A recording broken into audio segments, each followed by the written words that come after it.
Bismillahirrahmanirrahim. Alhamdulillahirabbil alamin wassalatu wassalamu ala Rasulillah. Asyhadu an la ilaha illallah wahdahu la syarikalah mukhlishina lahuddin wa law karihal kafirun. Wa asyhadu anna Muhammadan khataman nabiyyin wa ala alihi wa ashabihi wa man tabi'ahum bi ihsanin ila yaumiddin. Para hadirin sekalian, adapun pembahasan kita pada kesempatan hari ini yaitu berkaitan dengan titik-titik keluhan yang biasa dirasakan oleh pasien ketika dilakukan terapi ruqyah syar'iyah. Para hadirin sekalian, di dalam proses terapi ruqyah syar'iyah, ketika dibacakan ayat-ayat Al-Quran kepada pasien yang mengalami gangguan, biasanya terjadi adanya gangguan ataupun reaksi di bagian tubuh-tubuh tertentu.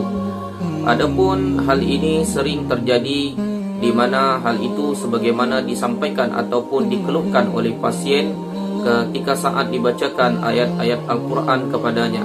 Para hadirin sekalian, sebagaimana pengalaman kita dilakukan proses terapi ruqyah syar'iyah, biasanya ada beberapa titik keluhan yang biasa dikeluhkan oleh pasien. Misalnya saja di antaranya adalah gangguan di area persekitaran kepala atau di bagian lobe frontal, yaitu bagian di atas sebagaimana saya tunjukkan di bagian tengah sini. Ini selalu dirasakan reaksi pada diri pasien seperti sakit di kepala, berat di kepala, ataupun unsur-unsur yang lain yang menunjukkan indikasi bahwa adanya gangguan di area persekitaran tersebut. Kemudian para hadirin sekalian, biasanya pasien mengeluhkan keluhan yang selanjutnya yaitu di persekitaran tengkuk, artinya di bagian tengkuk di bagian belakang. Ini selalu juga dirasakan oleh pasien seperti sesuatu yang berat, merinding, dan hal-hal yang lainnya yang dirasakan ketidaknyamanan. Kemudian para hadirin, keluhan yang juga sering dirasakan oleh pasien ketika dibacakan ayat-ayat Al-Quran diantaranya adalah di persekitaran dada. Ini biasanya dirasakan berupa rasa sesak di dadanya, rasa sempit di dadanya, atau merasakan sesuatu rasa sakit, panas, dan unsur-unsur gangguan yang lainnya yang memang ketika kita lakukan proses terapi di area persekitaran dada juga merupakan titik yang selalu menjadi keluhan pasien dilakukan proses terapi ruqyah.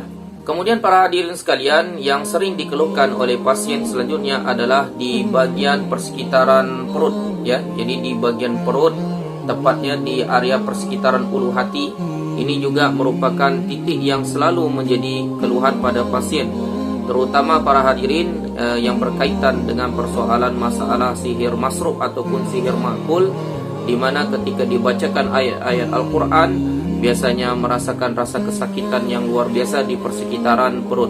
Kemudian para hadirin sekalian, titik keluhan yang selanjutnya adalah di area persekitaran belikat. Di area persekitaran belikat juga menjadi titik keluhan yang dirasakan oleh pasien. Biasanya di dalam hal ini terapis selalu mengkombinasikan dengan teknik tutup punggung jika seandainya ada indikasi gangguan di persekitaran tangan, karena hasil reaksi yang biasanya muncul seperti tangan yang bergemetar ataupun tangan yang tanpa dikontrol oleh si pasien tadi, biasanya terapis mengambil area di persekitaran belikat untuk dilakukan proses terapi ruqyah syar'iyah dikombinasikan dengan tutup punggung. Kemudian para hadirin sekalian, yang selanjutnya adalah gangguan di area persekitaran mata. Ini juga sering dialami oleh pasien. Misalnya saja sering melihat adanya penampakan-penampakan yang menurut mereka digambarkan seperti sosok-sosok tertentu, maka terapis selalu mengambil area di persekitaran mata, dan ini merupakan juga bagian yang sering mengalami gangguan pada pasien.